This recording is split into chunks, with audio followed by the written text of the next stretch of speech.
Chapter 20. William makes first contact. We found the other two smooths. We found them lying in amongst a mess of rubble and debris. Not just crippled, but destroyed. These were not scars sustained from the human craft, but scars sustained from our own. But how? The logical conclusion would be that in the heat of battle, the smooths strayed under their own fire. That seems imbecilic for it to happen once, but twice? It defies the logic with which I made that conclusion. Unless we have a traitor who purposefully set out to destroy these two. When these men were specially handpicked for their years of service and duty, their basic trustworthiness, one would then turn out to be a traitor? Am I feeling my own delicate pangs of guilt here?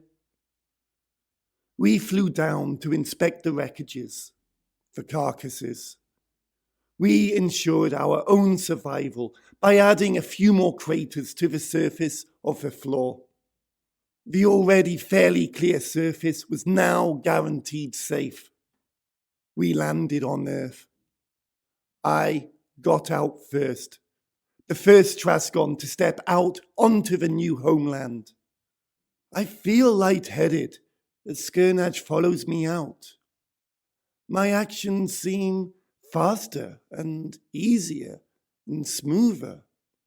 My whole body feeling like it's finding some slight difficulty staying down. I put this down to the fact that Earth is slightly smaller than Trasconia, and we are therefore being subjected to a weaker gravitational pull. But it's barely noticeable, and after the first few seconds, it's forgotten about. I have only seen Earth in pictures and videos. I never realized how limiting the view given to me was. I find here that if I look in one direction, I can see this. If I look in the opposite direction, I can see that. If I move over there, I can get a better view. The control I can take over my own viewing pleasure is vastly superior to the restricted, controlled view of a picture. It's liberating. Of course, it's a liberty that I have every day of my life. I have the freedom to look where I want, within reason. It's just that it's not until you see a once static world for real that you think, wow. As I walk over to the damaged smooth, we pass by ruined buildings. Jagged teeth of bricks and mortar stick up into the sky. The clouds are luminous grey, contrasting with the black teeth. But what is more noticeable is that as we pass the bricks, the clouds stay in their position in the sky. They do not move, unlike the nearby landscape. At first, this is disjointing, and I have to stand there and look at the clouds. Then I have to test them by looking out from either side of a larger tooth. They do not move. But then stars never moved in their position in the sky for weeks as we flew through space. This must follow the same logic. It just seems unnatural. It must have happened on Trasconia too. That thought, more than others, scares me the most, as I am experiencing something for the first time, late in my life, that many generations before never could have got the chance to. That my earlier ancestors would have taken so much for granted in their day-to-day life. And I have to realize this on another planet. I feel a wave of nausea. I have spent a lifetime on a ship with my entire race, and I have never once felt like a Trasconian. The simple pleasures, the simple luxuries, the simple hardships, all falsified. For instance, there is a cold stream of air, but when you stand in front of a big enough object that can block the stream, the discomfort goes, even though you still remain cold. It is wind, but is not generated by anything. It is natural. It's a difficult thing to know that it's not just Trasconians who have known all this, but humans too, and all of Earth's inhabitants. It makes me realize that they are not unfeeling. They live their lives too, in exactly the same way that we live life. Lived life. Though we can get back to that state now that our journey is over. My opinion of humans rises even more. I want to forget about everyone else. I am just content to stand here for my journey, at the very least, to have finally ended. We inspect the smooth to discover that another had shot it down. Inside, there is the bloodied remains of a body, shot at point-blank range, destroyed, unalive. We dig out the black box, hook it up to our onboard screen, and watch the last few moments of this smooth's life. What we see is a confrontation between this smooth and another. They face each other before accelerating towards each other whilst firing, turning and repeating these movements. In a game like this, there is no skill that can match luck. This one got unlucky. We rewind the tape even further. What we see is truly disgusting. A small projectile is dropped from one of the human planes, landing on one of the other smooths. The projectile explodes, though not damaging it, but covering the smooth in a red substance. It crash lands, blinded. The human follows. The smooth later reappears, but is flying extremely haphazardly. This is all seen in glimpses with gaps missing or at the edge of the camera with humans flying around the screen, blocking much of what has been captured. It takes us a couple of attempts, but we manage to piece it all together. My greatest guess is that one of the smooths was commandeered. Well, the humans have been given the chance that they deserve. We dig out the other smooth.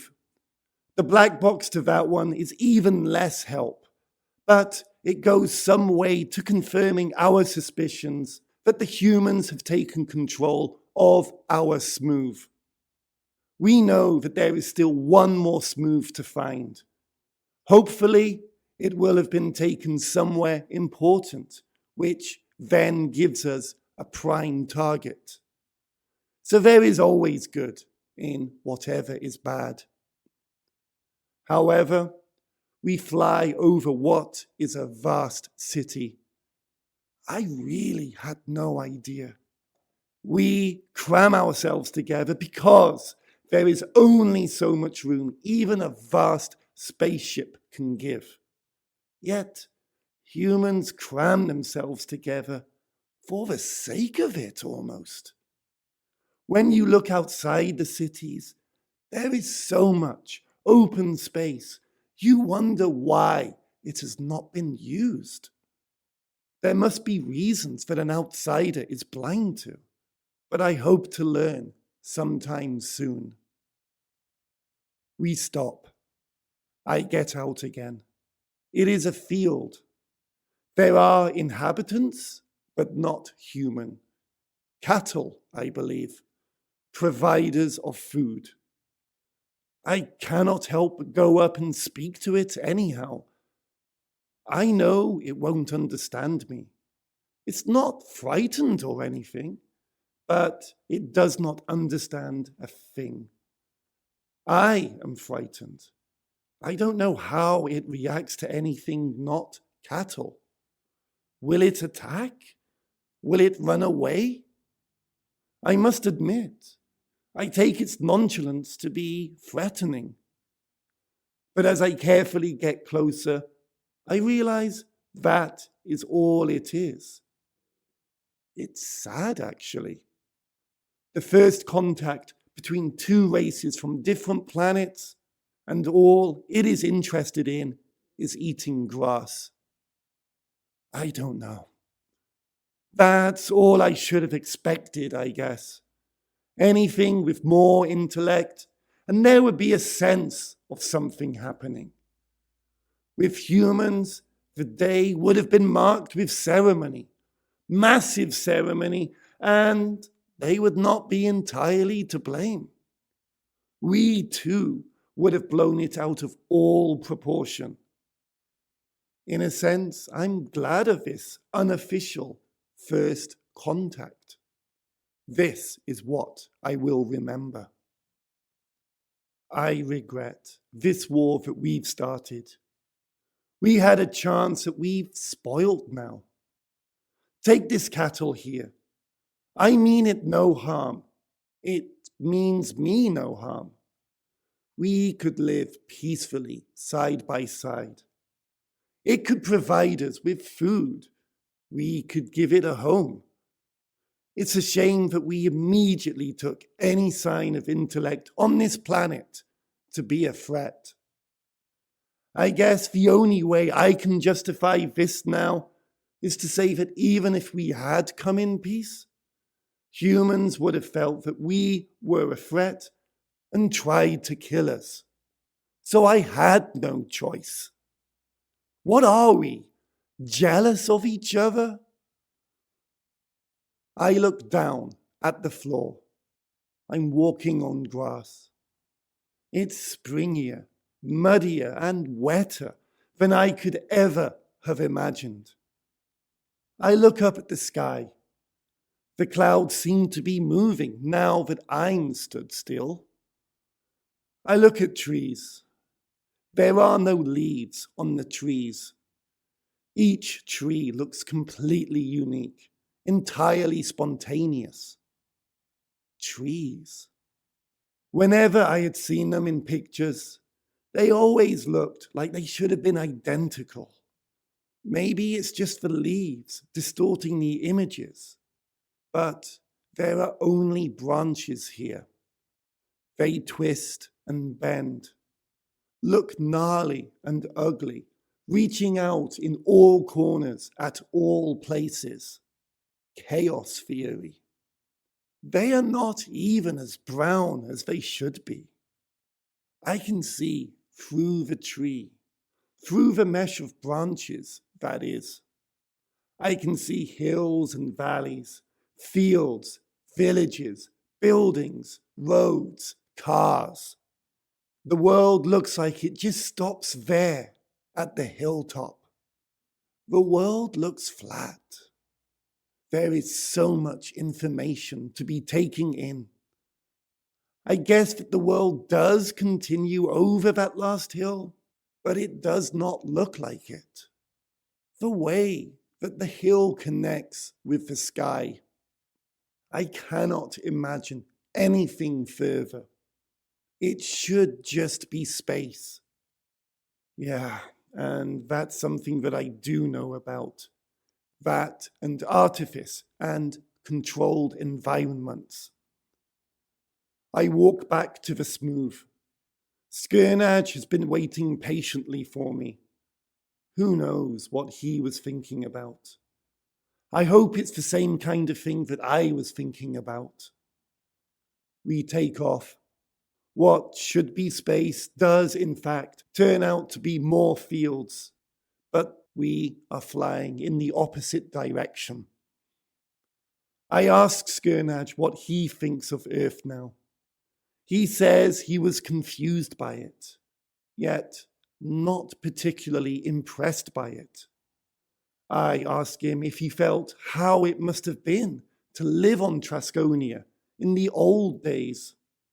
He seems not to believe that it was any different from being a Trasconian today. I ask him, did he feel Earth was beautiful? He does not. He states he has very little interest in it. I ask him what interest he does have in it. He says he has some interest in Earth because it is home. I say it's for humans' home too. He replies, why do you think we are both fighting over it then? Skirnage is right. We do have to fight for it. It is our home as well. We have sacrificed too much for it not to be. The radar guides us to where the final smooth should be. It's a complex of buildings and strips of concrete. In a valley, there is a town nearby, but we open fire on this building complex that is hiding the smooth, just firing randomly. I feel I have to applaud Skirnage's efforts. They have done a lot of damage. Good shot. Thank you, Sire William. One of the lights on the control panel begins to flash. There is an emptiness inside me.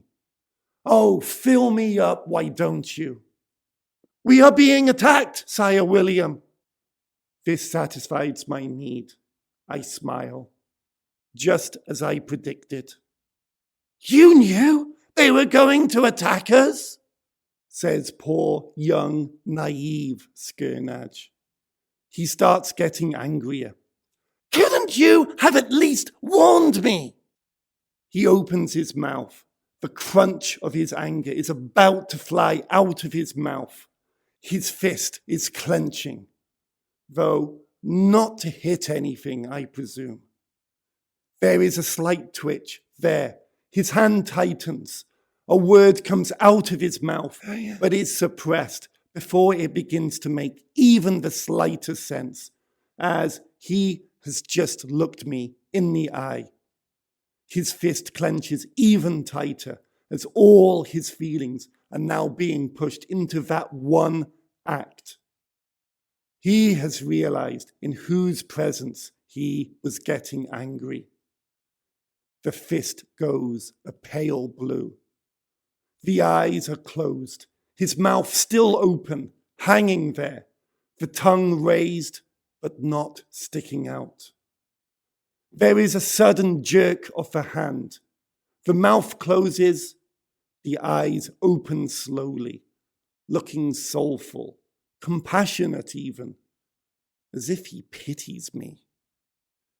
But surely he is only projecting his own feelings of pity outwards, onto me. He pities himself for making a fool of himself, but is trying to deny it, pretending everything is normal and what just happened didn't.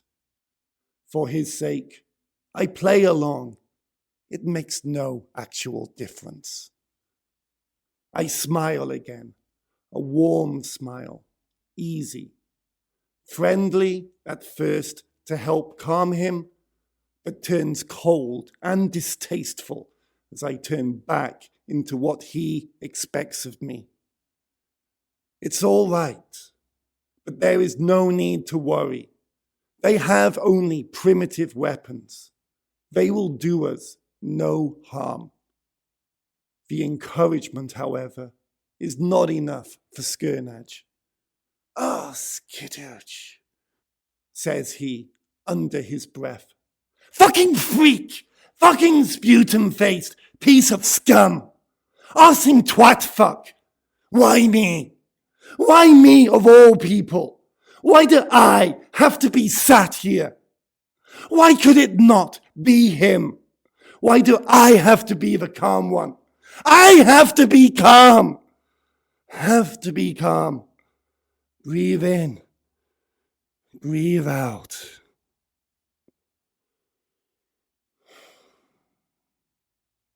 Diplomacy, as I see it, is about the ability to remain calm in terms of good relations. I have to keep up good relations with him in order for him to do what I want him to do. I could damn well scream at him, but how much respect would I get?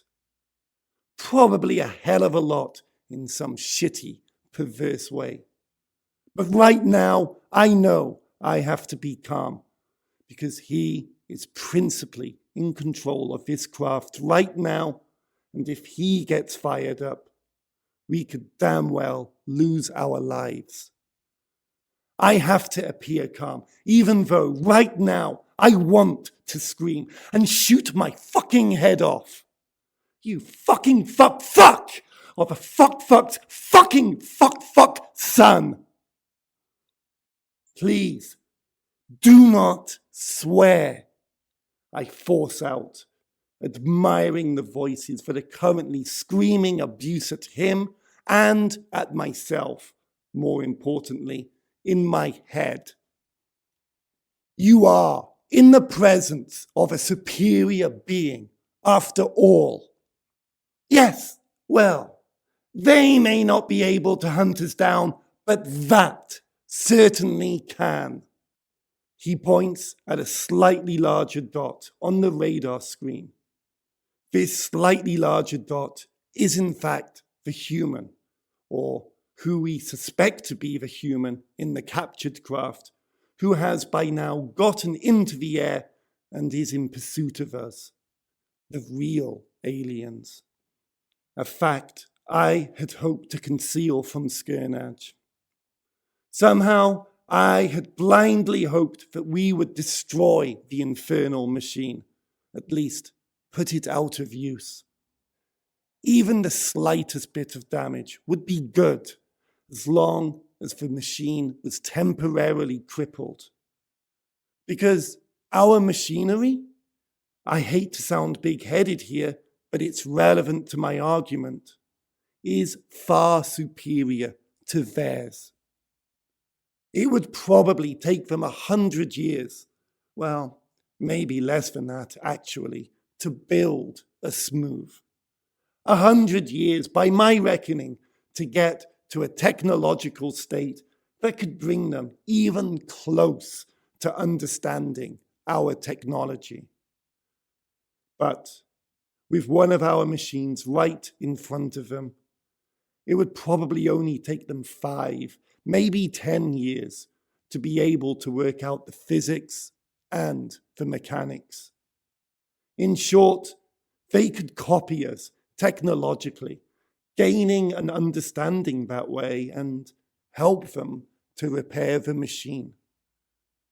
However, by my reasoning, in 5 or 10 years' time, we would have more than established control and could easily prevent or aid their understanding as we wish. We would certainly have got whatever it was that remained from them by that point. But that's all relative.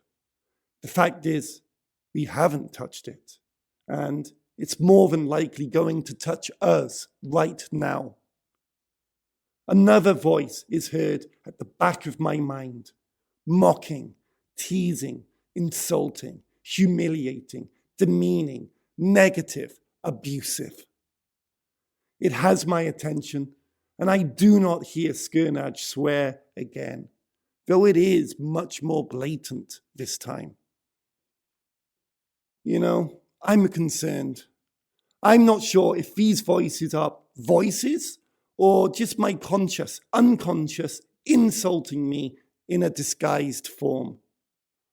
Whether I believe that I could like myself, and that is the voices, i.e. not me, that is insulting me, or whether I hate myself that much that it actually is my conscience telling me what a wanker I am. This is not the time. If there is an opportunity to find out who is in that craft, it is now. Find out who is in control of that craft and what the hell they are doing. It's got to be one of our pilots. How can it be? The humans captured it, remember? Now hurry up before we get destroyed. Yes, I'll get onto it right now. Hurry up. Skirnach hurries to try and contact the craft. When there is no answer, he tries again. He tries a number of times, and I'm sitting here getting very, very nervous. I don't know why I'm nervous. Yes, I do. Our race is not invincible. One human has done it. Even if he fails again, there is always the potential for a better human to step into the ring. When Skirnach feels, independently I might add, that there is going to be no reply, he gives up. There's no answer, Sire William. I am really worried now. I had never, at any point, counted on the humans having such a powerful weapon. And who gave it to them? Us! Well, let's just get out of here, now! I managed to scream. Skirnach is relieved. He is just as scared as me, but looks dependent on me, as if I have some kind of a major plan. On our way, Sire William. Human fuck fires at the craft. The little missile target device starts recording it as little dots heading towards slightly bigger dots. But the representations are enough for any fool to understand what is going on. I see it, but I don't think Skirnach has. Whack goes my arm, hitting his, which is holding the trigger joystick. Push goes his leg, which is supporting his arm. Press goes his foot, which is connected to his leg as determined by biology. Up go we in the craft, which has responded to the electrical signals transported from the pedal into the computer, processed and converted into upward motion after further electrical message traveling into the uppy motor thing. And zoom goes the missile, missing us. Exhilarated, I go, having enjoyed the sense of my own doom, but deciding to act against it, knowing that a better, more controlled death is to come. A small segment of one of your roads gets blown away. Good dodge, says I. Thank you, sire. I spent 10 years as a fighter pilot. Did you? I say, in a way that if Skirnach didn't shut up, he would die. Flattery will take you so far. If you indulge it, it may take you to another plane of existence. But why exactly are we going back? Why can't we just fight back? He asks. Well, duh. Because we are not here to fight. Obviously, you fucking... So what do we do now, then? Get you to quit your fucking useless questions. We are flying towards the atmosphere by this point. I cannot resist a look behind me, wondering when I will be back. Go back and organize a large fleet. We're going to get those puny humans until there's none left to get. They had their chance. They could have just been mere slaves to us, but not anymore. They will die, I say, casually, ignoring the remarks about Skirnach that are still flooding through my head. Righty-ho then, Sire William. This is too much. I am able to accept only being addressed to as Sire, but Sire William is just pushing it. And he's used it. Tell me, how many times already? It's as if he thinks we are friends. The thought disgusts me. Pure lack of respect for such an obvious superior being. Not Sire William. Apparently, he thinks that it is about time to start majorly sucking up. Sorry, oh magnificently magnificent magnificence of all that is truly magnificently magnificent. That's better. Flattery will get you nowhere.